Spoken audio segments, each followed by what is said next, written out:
Inside, I'm not the person that I want to be. And outside, I'm not always who I seem. That's what I said to my psychotherapist 32 years ago, aged 20. I felt vulnerable, opening up to this complete stranger about my ongoing psychological struggles and the self-destructive behaviors that went with it.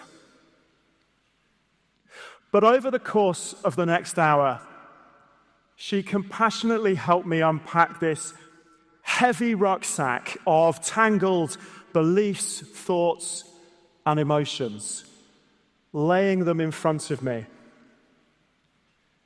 And I saw, for the very first time, the enormous psychological weight I'd been carrying alone. Through the sessions that followed, psychotherapy transformed how I saw and how I thought about myself. I began to experience a joyfulness that I'd forgotten, revealing parts of my mind that I'd hidden for so long. Now, feeling understood and, above all, listened to. Looking back now, being supported by someone trained in listening was the solution. But it also sparked my own fascination with becoming a better listener. You see, I think most of us don't listen very well. When someone's talking, we get lost in our own thoughts, or we may lose interest in what's being said. And when we do listen, we don't listen to understand, we listen to reply. That may sound familiar if you've ever jumped in with your own story rather than staying with theirs, or perhaps abruptly finished someone's sentences for them. Or perhaps you've been quick to give a solution to the problem, or offered your opinion, even when it's not been invited. That'll tick a few boxes for all of us, because after all, we're human. But what happens if we intentionally press pause? Pause on this urge to reply. What if we try to understand first? Instead of thinking over here, projecting our own thoughts, what if we shift to thinking over there? Placing our thoughts, attention, and interest fully onto that person that's talking to us. That shift from over here to over there builds a psychological bridge, a tentative connection across this space that exists between us, however different we may be. We keep the bridge open by staying with their story, rush to reply with our own, and we risk closing it. Like the therapist that helped me all those years ago, I'm now in the other chair.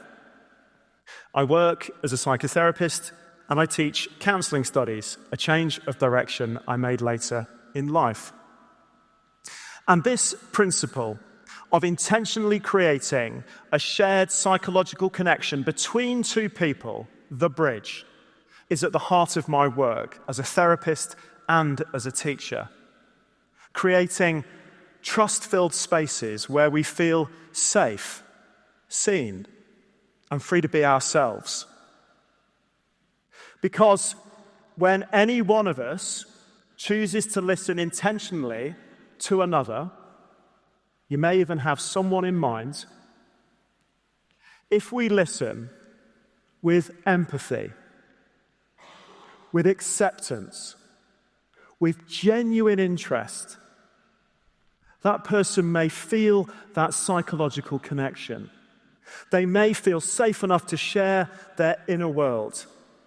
And as they do, they move a little closer to who they really are, noticing who they wish to become. Small yet remarkable changes just by us listening intentionally. And becoming better listeners matters now more than ever. We live in an era when human connection is sorely, sorely needed. Despite our unprecedented digital connectivity, loneliness is epidemic across the world, with physical as well as social consequences. Lacking social connection carries health risks comparable to smoking up to 15 cigarettes a day and is linked to heart disease, stroke, and senile dementia. Culturally, we're encouraged to speak from our heart, yet rarely to listen with it. And because we're so focused on speaking rather than listening, we're losing the art of conversations. Conversations are how we come to know and learn from one another. Conversations are how we resolve problems. They're how we resolve conflict. Conversations are how we fall in love, build communities, reach out for help, inspire people to share their gifts with the world. Surely, conversations are why tea was invented.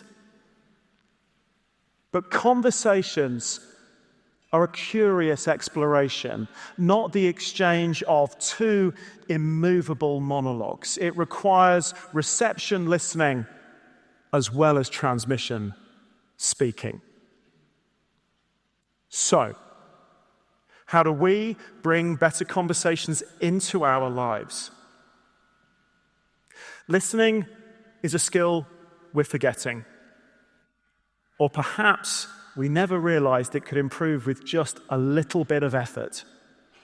Think of it like sliding down your own volume and simply moving that spotlight of attention onto the other person. With focused, deliberate practice, listening improves. And as we listen more intentionally, our conversations and our relationships may improve too. I believe that the quality of our relationships determines the quality of our lives.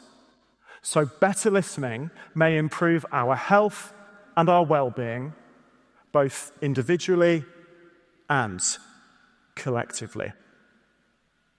With all the years we spend learning to read and to write, just imagine what would be possible if we all learned to listen a little better.